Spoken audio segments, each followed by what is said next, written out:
Do you think Adrian Fenty's term as mayor has been a failure? I don't know if I'd say it's a failure. I think there's certain things that, you know, have moved forward in the District of Columbia. I don't want to make his case for him because I assume he made it when he was here.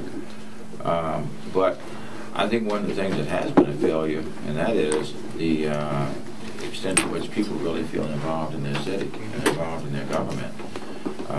One need only, you know, move around the city and talk to people to realize the wide dissatisfaction and the, you know, the distantiation, I think, from this administration. People very much want to be involved in their city. They want to be involved in their government. I'm a native Washingtonian. I've been here all my life. This city is uniquely disenfranchised, as you well know. We don't have a vote in Congress. We don't engender the kind of respect that we deserve. And I think people expect their leaders not only to involve them, but to really be a fighter for equality in the city. You know, just as an example, we saw just the opposite when the issue came along with us getting what we thought would be close to getting a vote in the Congress. There was an effort to impose upon us, you know, certain restrictions that our vote would be contingent upon stripping away the gun control laws in the District of Columbia and agreeing that the legislative body would never again be able to legislate on guns. And the mayor supported that. That is a failure, I think, to support the people of this city, to support fundamentally what I think is involved here, and that is increasing democracy in the city. I think people have felt left out. I think people have felt excluded. And that is one of the things that distinguishes us, and that is I'm very much of an inclusive person. And I think people have seen that in me before I got to this point.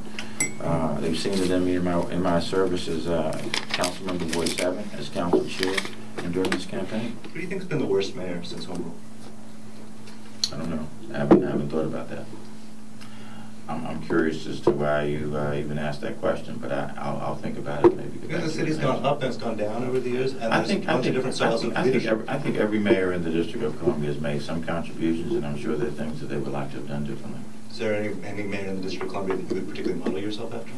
No. I've had a long career, as you've indicated, in service, both to some extent within the public sector, to some extent, to a substantial extent, outside of what would be formally defined as the public sector. And I've developed some approaches over time that I would bring to this position that I think work. And one of the fundamental principles is to work effectively with people. Are there people, you mentioned Portland as an example of some good government programs. Are there chief executives elsewhere who you think are particularly effective or ineffective, for that matter, that you would be looking at? No. In fact, when I was in Portland, they were about to have an election. I think Sam Adams is the mayor now. And I get emails from him periodically, but I really haven't followed closely his challenges and his governing approach. I'm sure that there are people that I can learn from.